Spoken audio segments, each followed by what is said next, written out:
The blade trembled in Aaron Bennett's grip as he stared at the woman standing before him in the moonlit courtyard.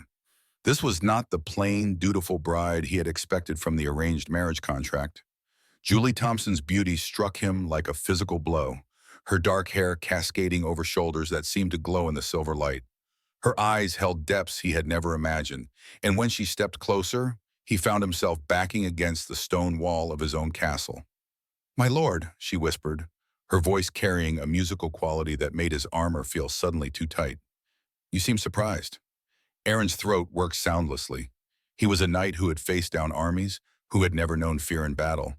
Yet this woman's presence made his hands shake. The marriage contract had described her as suitable, nothing more. Her father's letter had mentioned her obedience, her skills in household management, her modest appearance. Nothing had prepared him for this vision that stood before him now, making him question everything he thought he knew about duty and desire. The courtyard around them seemed to fade away as Julie moved closer still. Her wedding dress, simple white silk, seemed to shimmer with each step. Aaron could smell the faint scent of lavender in her hair, could see the way her lips curved in the slightest smile as she watched his obvious discomfort. "I was told you were a brave man," she said softly, "yet you look as though you have seen a ghost." Aaron finally found his voice, though it came out rougher than he intended. "You are not what I expected." "And what did you expect, my lord?" The question hung between them like a challenge. Aaron had expected someone he could ignore, someone who would manage his household and bear his children without disturbing the careful order of his life. He had expected a marriage of convenience that would leave his heart untouched. Instead, he found himself drowning in eyes that seemed to see straight through his carefully constructed defenses. Before we see how this ends, tell us where you're watching from and hype this video in the comments. But this moment of recognition, this trembling awareness that his life was about to change forever, had not come without a journey. 3 months earlier, Aaron Bennett had been a different man entirely, one who believed he understood exactly what his future would hold. The letter had arrived on a gray morning in early spring, delivered by a messenger whose horse was lathered with sweat from hard riding. Aaron had been in his study, reviewing the accounts of his estate, when his steward Luis Garcia knocked and entered without waiting for permission. "My lord," Luis said, his weathered face grave. "A message from Lord Thompson." Aaron looked up from his ledgers, noting the formal seal on the parchment. He had been expecting this correspondence for weeks, ever since the initial negotiations had begun. His own father had died the previous winter, leaving him with lands that needed a woman's touch and a bloodline that required heirs. At 28, Aaron had avoided marriage longer than most men of his station, but duty could not be postponed indefinitely. He broke the seal and read the contents twice before setting the letter aside. The terms were exactly as discussed. Julie Thompson, 19 years old, daughter of a minor lord whose lands bordered his own. The dowry was modest but acceptable, and the political alliance would strengthen both their positions. Most importantly, Lord Thompson's letter assured him that his daughter was biddable, plain of feature, and well-trained in the domestic arts that would make her a suitable wife for a knight of Aaron's standing. "The wedding is set for midsummer," Aaron told Luis, who had remained standing by the door. "Send word to the priest.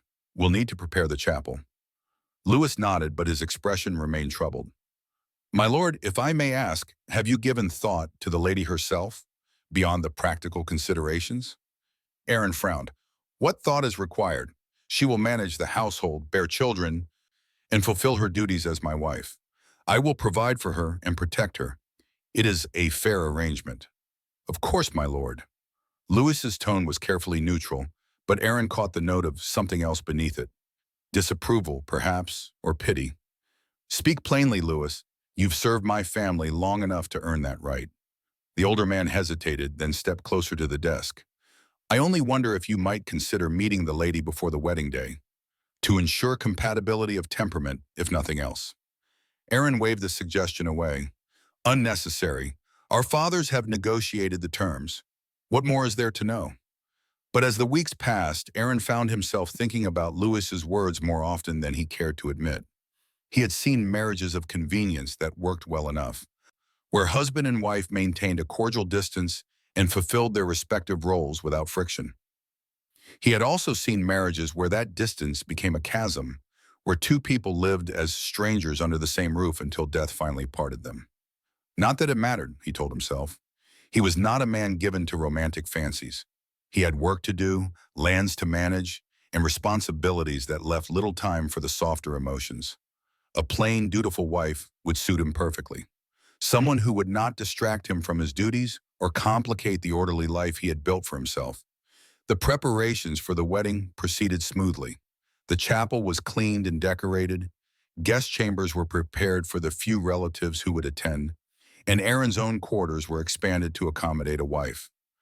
He went about these tasks with the same methodical efficiency he brought to all his responsibilities, checking each detail off a mental list without allowing himself to dwell on what they meant.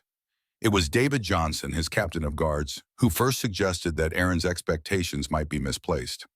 They were in the practice yard on a warm afternoon in late May, working through sword forms that Aaron had known since childhood. The rhythmic clash of steel on steel had always helped him think, and today his mind was occupied with the logistics of the upcoming ceremony. "My lord," David said during a pause between bouts, "I've heard talk in the village about your bride-to-be." Aaron lowered his sword, noting the careful way David chose his words. "What sort of talk?" "Nothing improper, my lord. Only that she is said to be quite beautiful. The merchant who delivered his supplies to her father's estate last month spoke of her with considerable admiration." "Merchants are prone to exaggeration," Aaron replied, raising his blade again. "And beauty fades. Character endures." David parried Aaron's next attack with practiced ease. "Of course, my lord, I only thought you should be prepared." "Prepared for what?" "For the possibilities that she might not be quite what you expect." Aaron pressed his attack more aggressively, driving David back across the dusty ground. "I expect a wife who will do her duty. Nothing more, nothing less." But that night, alone in his chambers, Aaron found himself wondering what David had meant. He tried to picture the woman who would soon share his name, his home, his bed. The image that came to mind was indistinct, a vague impression of brown hair and modest dress, of downcast eyes and quiet speech. A woman who would move through his castle like a shadow, managing the servants and tending to domestic matters without drawing attention to herself. The thought should have been comforting. Instead, it left him with an odd sense of dissatisfaction that he could not quite name. As the wedding day approached, Aaron threw himself into his work with renewed intensity. There were disputes between tenants to settle, repairs to oversee, and correspondence with neighboring lords to maintain. He told himself that he was simply ensuring everything would be in order before his new responsibilities as a husband began. But Lewis's knowing looks suggested the older man saw through this excuse. "You're avoiding something, my lord," Lewis observed one evening as Aaron lingered over the estate accounts long past his usual bedtime. "I'm ensuring our affairs are in order." "Our affairs have never been more in order. You've reviewed those same ledgers 3 times today." Aaron set down his quill and rubbed his eyes. The numbers on the page had begun to blur together, and he realized he had been staring at the same column of figures for the past quarter hour without truly seeing them. "Perhaps I am nervous," he admitted. "It has been a long time since my life changed so significantly." Lewis settled into the chair across from the desk, his movements careful with the stiffness of age. Change can be frightening, even when it's necessary, but it can also bring unexpected gifts. "What sort of gifts?" "Companionship, understanding, love, if you're fortunate." Aaron shook his head. "This is not a love match, Lewis. It's a practical arrangement between 2 families. I would be foolish to expect more." "Would you, or would you be foolish to expect less?" The question lingered in Aaron's mind long after Lewis had retired for the night. He found himself standing at his window, looking out over the moonlit courtyard where he would soon meet his bride for the first time. The stone walls that had always felt like protection now seemed like barriers, and he wondered if he was trapping himself as surely as he was providing security. The wedding day dawned clear and bright, with the kind of perfect weather that poets claimed was heaven's blessing on new unions. Aaron woke before dawn, unable to sleep, and spent the early hours walking the battlements of his castle. The familiar routine of checking defenses and surveying his lands usually calmed his mind, but today it only emphasized how much his life was about to change. By mid-morning, the first guests had begun to arrive. Aaron's uncle Wayne Murphy rode in with a small retinue, his booming voice filling the courtyard as he dismounted and embraced his nephew with enthusiasm that Aaron did not entirely feel. "A fine day for a wedding," Wayne declared, his weathered face creased with genuine pleasure. "I remember when your father married your mother." He was nervous as a green boy facing his first battle. "I'm not nervous," Aaron replied automatically. Wayne's laugh was knowing. "Of course not.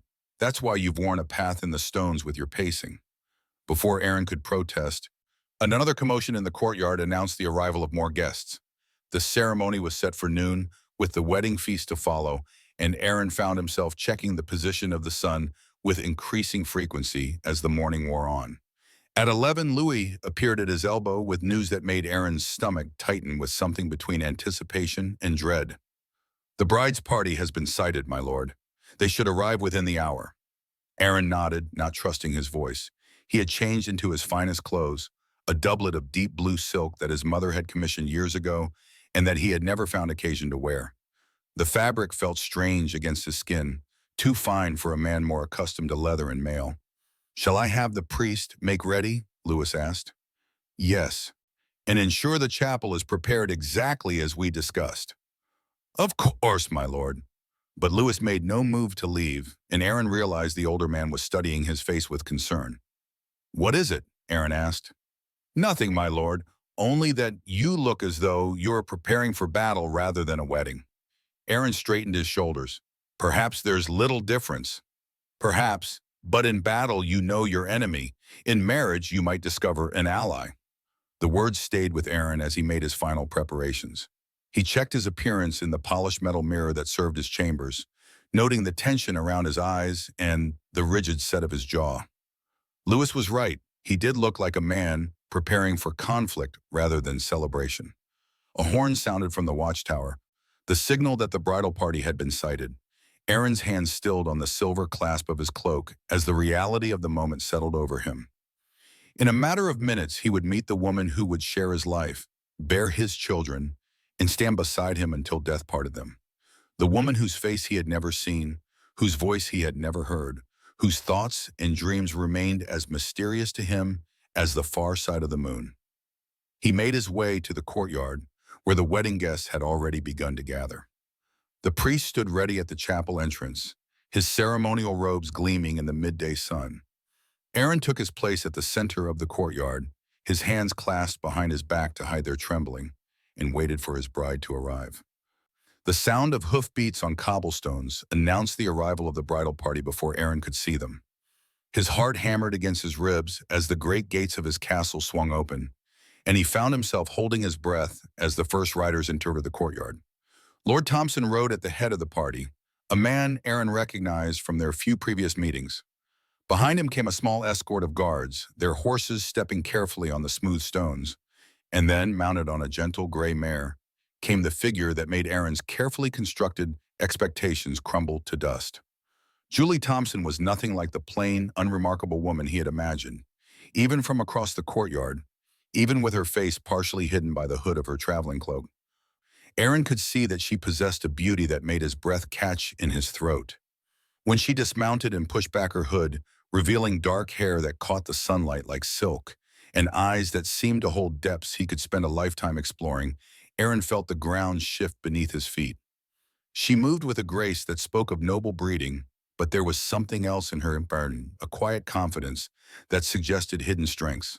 When her gaze found his across the crowded courtyard, Aaron felt a jolt of recognition that had nothing to do with previous acquaintance and everything to do with a connection he had never expected to feel. "My Lord Aaron," Lord Thompson called out, approaching with his daughter at his side. "May I present my daughter, Julie?" Aaron managed a bow, though his usual coordination seemed to have deserted him. "My lady, welcome to your new home."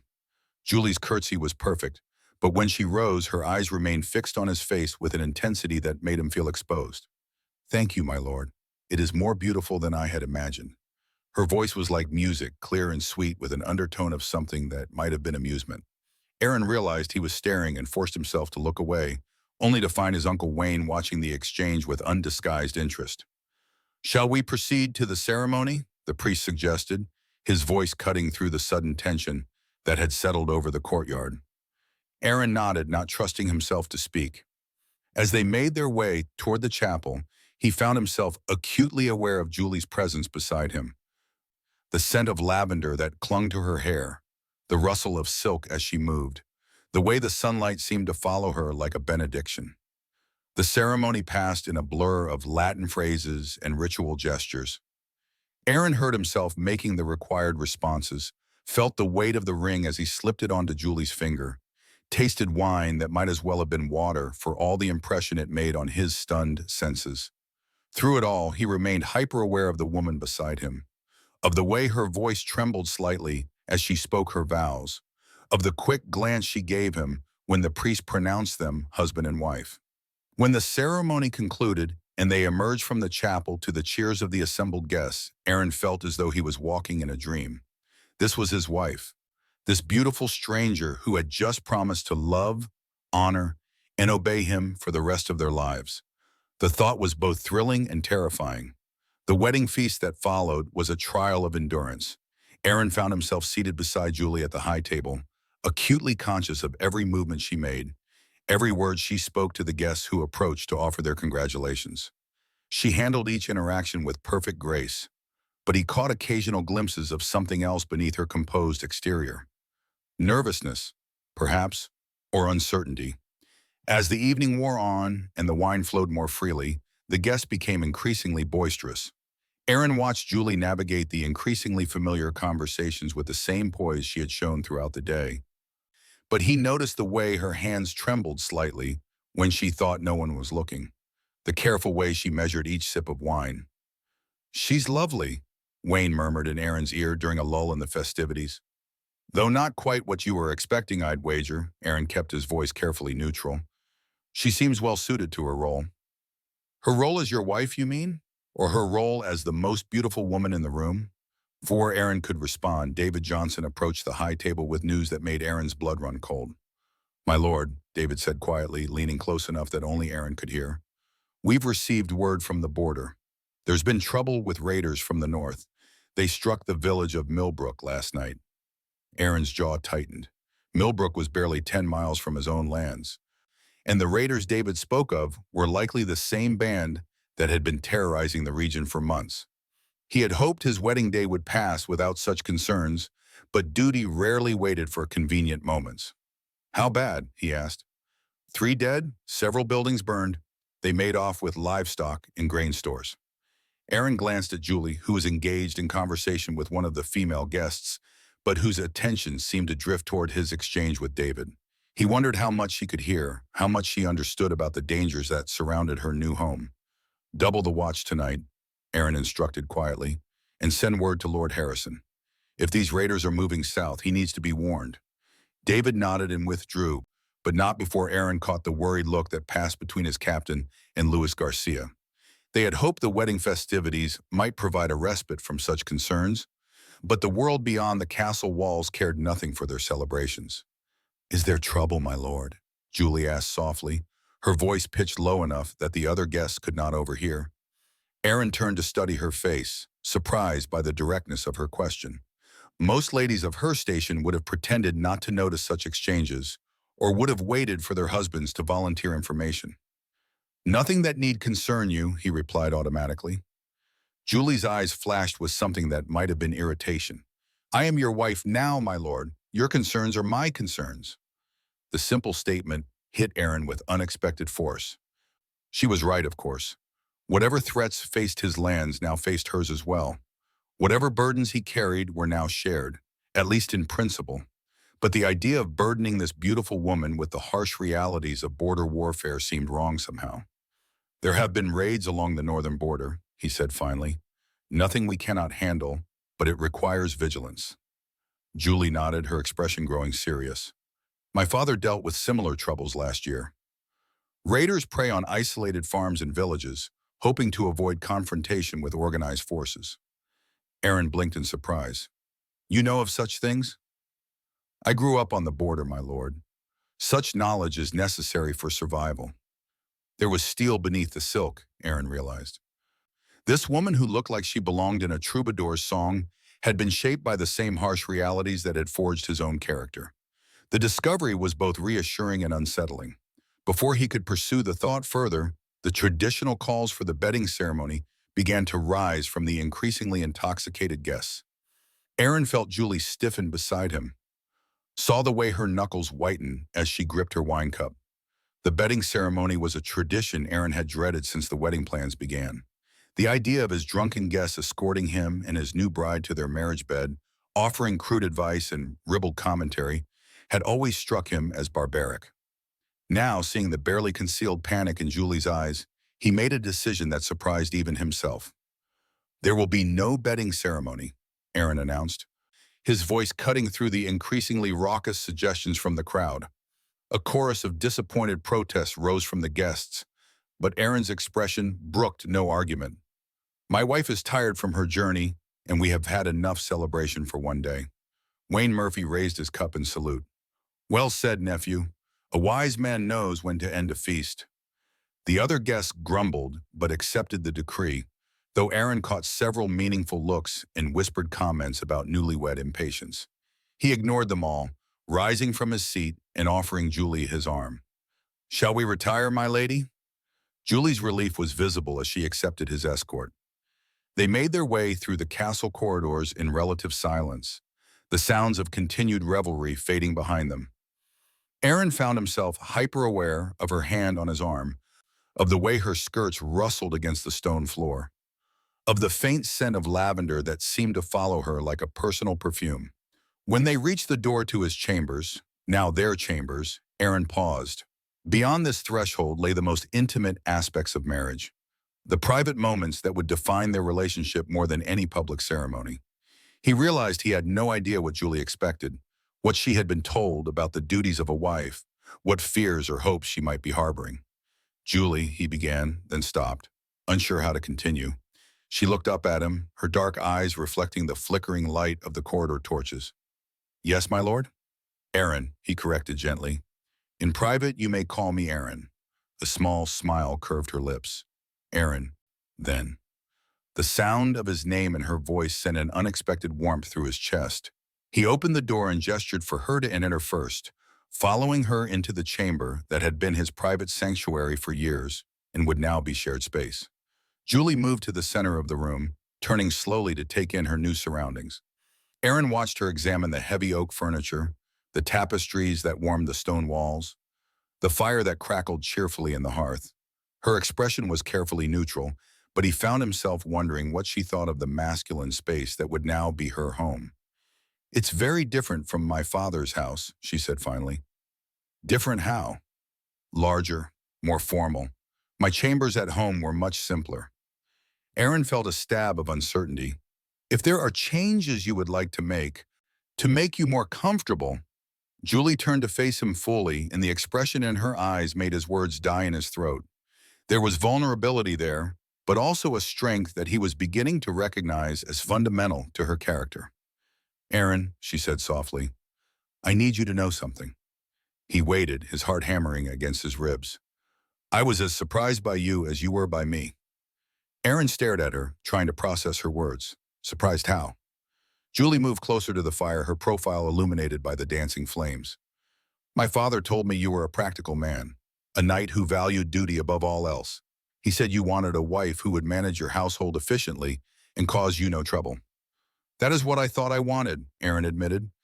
"And I thought I wanted a husband who would leave me to my own devices, who would require nothing more from me than competent management of domestic affairs." Julie turned to face him again, her eyes reflecting the firelight. "I prepared myself for a marriage of mutual indifference. But when I saw you in the courtyard today, when you looked at me with such shock and confusion, I realized that indifference might be impossible." Aaron felt as though the ground was shifting beneath his feet again. "Julie, I must confess that I am not prepared for this conversation. I had expected a plain, dutiful wife who would never challenge your assumptions." The accuracy of her assessment made him wince. "Yes." Julie's laugh held no mockery, only a kind of rueful understanding. "And I had expected a cold, distant husband who would never see me as anything more than a useful appendage to his household. They stood facing each other across the chamber, the marriage bed looming between them like an unspoken question. Aaron realized that everything he had thought he knew about this arrangement had been wrong. The woman before him was not the biddable creature described in her father's letters. She was intelligent, perceptive, and possessed of a beauty that made his carefully ordered thoughts scatter like leaves in a storm. "What do we do now?" he asked, the question coming out more vulnerable than he had intended. "I suppose we learn who we really are," Julie replied, both separately and together. Before Aaron could respond, a commotion in the courtyard below drew their attention to the window. Shouts echoed off the stone walls, and Aaron could see torches moving in the darkness beyond the castle gates. "What is it?" Julie asked, moving to stand beside him. Aaron's jaw tightened as he recognized the signs of organized activity in his courtyard. "Riders approaching. At this hour, it's unlikely to be good news." Even as he spoke, a sharp knock at the chamber door confirmed his fears. "My lord," David Johnson's voice called urgently, "your immediate presence is required." Aaron looked at Julie, torn between duty and the delicate moment they had been sharing. She solved his dilemma by moving toward the door herself. "Go," she said firmly. "I'll wait here." "Julie, this is our wedding night, and there will be other nights. But if your people are in danger, they need their lord now." The practical acceptance in her voice reminded Aaron of her earlier words about growing up on a dangerous border. This was not a sheltered maiden who would dissolve into tears at the first sign of trouble. This was a woman who understood the harsh realities of their world. Aaron opened the door to find David waiting with barely concealed urgency. "Report," Aaron commanded. "The raiders struck again, my lord. This time they hit Oakenford, barely 5 miles from our own walls. But there's more. One of the survivors made it here. He says they weren't just raiding for supplies. They were asking questions." "What kind of questions?" "About you, my lord. About your defenses, your wedding, your new bride." Aaron felt ice form in his veins. Raiders who asked questions were not simple bandits seeking easy plunder. They were scouts, gathering intelligence for a larger purpose. And their interest in his wedding, and Julie specifically, suggested a level of planning that made this personal. "How many men do we have available?" Aaron asked, his mind already shifting into tactical mode. 43, my lord, counting the guards who came with the wedding guests. But if these raiders are as organized as they seem, they may have us outnumbered." Aaron nodded grimly. "Secure the gates and double the watch. I want every approach to the castle monitored. And send word to our neighbors. If this is a coordinated attack, they need to be warned." "Already done, my lord." "Good. I'll be down shortly to assess our defenses personally." David hesitated. "My lord, there's something else. The survivor from Oakenford, he mentioned something strange. Said the raiders' leader was asking specifically about Lady Julie. Knew her name, knew she was from the Thompson lands." Aaron's blood turned to ice. He turned to look at Julie, who had moved closer to the door and had obviously heard every word of the exchange. "Why would raiders be interested in me specifically?" she asked, her voice steady despite the gravity of the situation.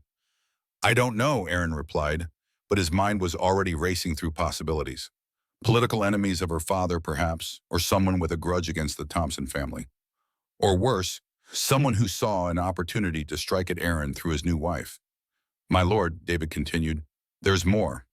The survivor said the leader mentioned something about a debt, said the Thompsons would pay for old wrongs." Julie's face went pale, and Aaron saw her hands clench into fists at her sides.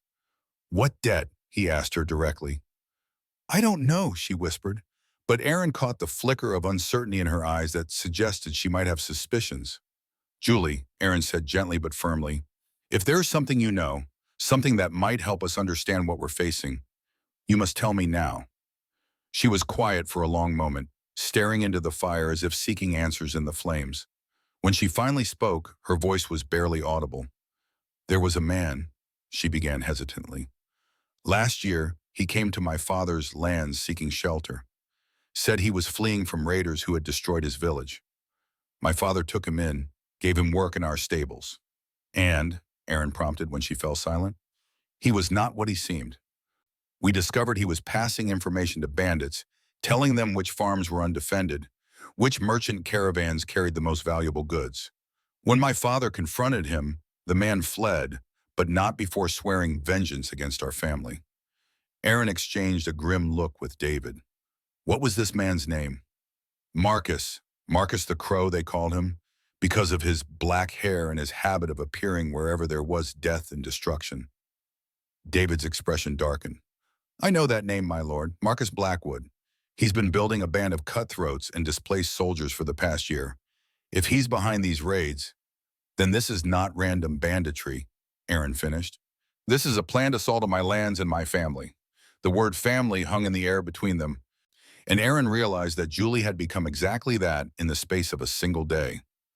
Not just his wife in name, but someone whose safety had become as important to him as his own life. What do we do? Julie asked, and Aaron was struck by her use of we rather than you. We defend what's ours, Aaron replied, surprised by the fierce protectiveness that surged through him.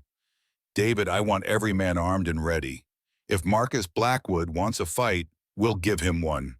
The attack came at dawn, just as Aaron had expected.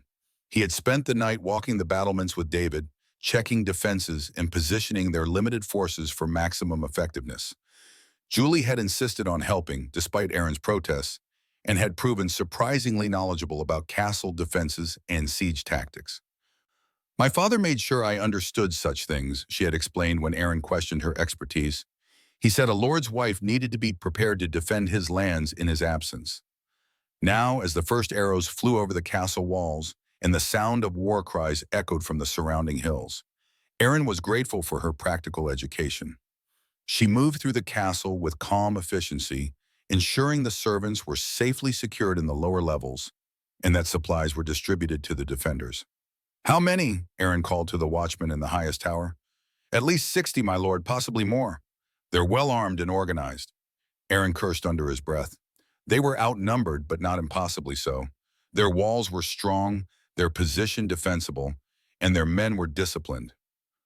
They could hold out until reinforcements arrived, assuming help was coming. A horn sounded from beyond the gates, and a voice Aaron didn't recognize called out across the courtyard. Aaron Bennett, I would speak with you. Aaron appeared at the battlements, his armor gleaming in the early morning light. Below, he could see a man on horseback, tall and lean with the black hair that had earned him his nickname. Marcus Blackwood sat his mount with the easy confidence of a man accustomed to violence. You're trespassing on my lands, Blackwood, Aaron called down. Leave now and I might let you live. Marcus laughed, the sound carrying clearly in the still air. Brave words from a man hiding behind stone walls. But I haven't come for you, Bennett. I've come for what you stole from me. I've stolen nothing from you. Haven't you? You married the Thompson girl, took her from lands that should have been mine by right of conquest. Her father owes me a debt of blood, and I mean to collect it. Aaron felt Julie appear beside him on the battlements. Though he had ordered her to remain in the keep, she looked down at Marcus with an expression of cold fury that surprised him. You have no claim on Thompson lands, she called out, her voice carrying clearly across the courtyard.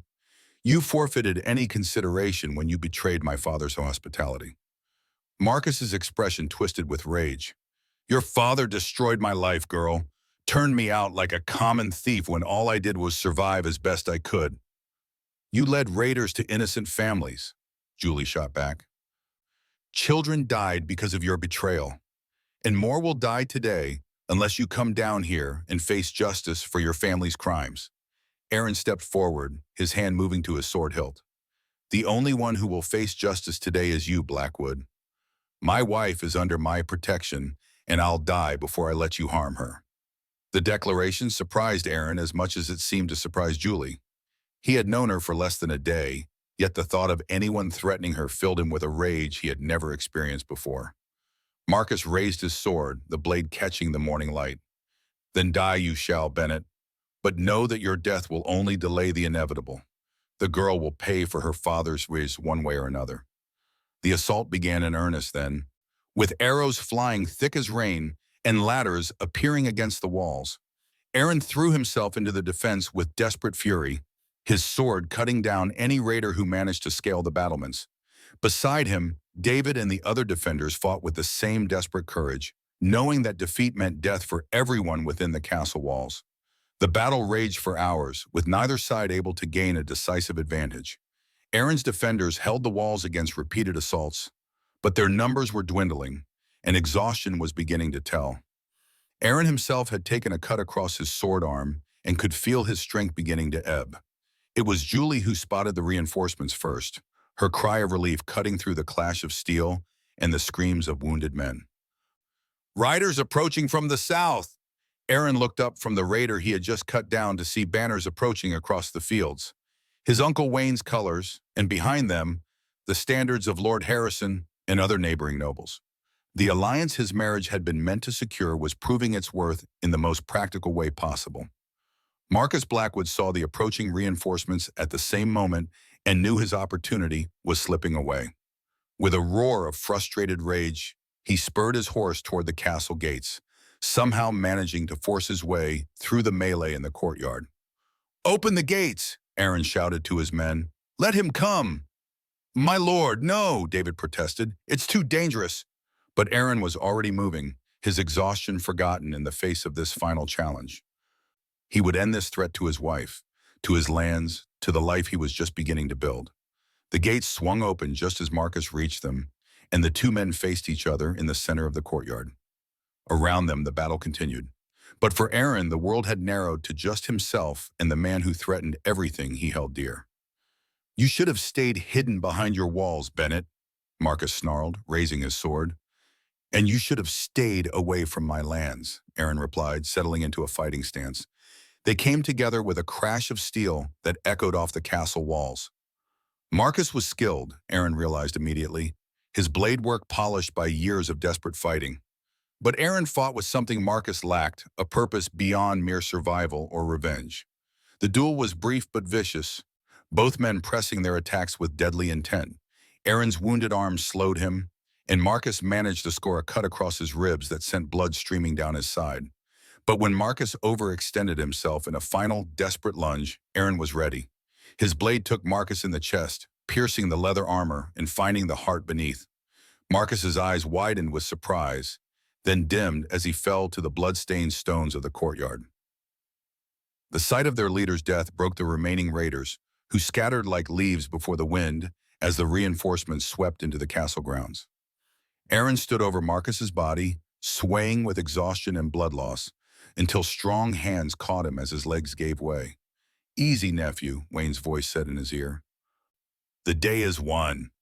Aaron looked up to see Julie running toward him across the courtyard, her face streaked with tears and her dress stained with the dust and smoke of battle.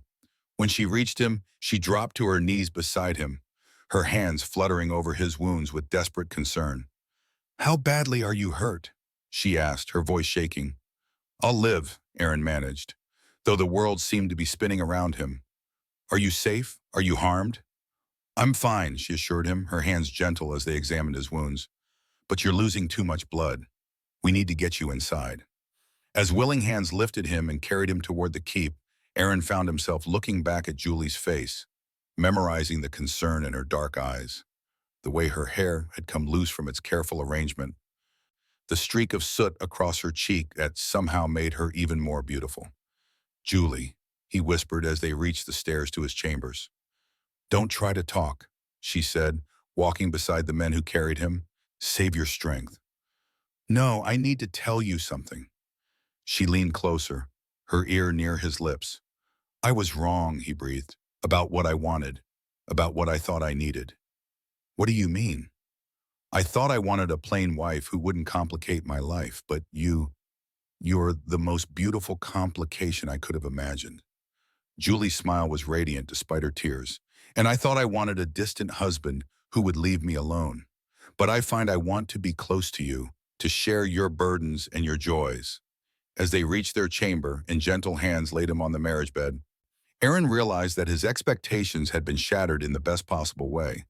He had gained not just a wife, but a partner, not just a beautiful woman, but a courageous one who had stood beside him in battle and would stand beside him in whatever challenges lay ahead.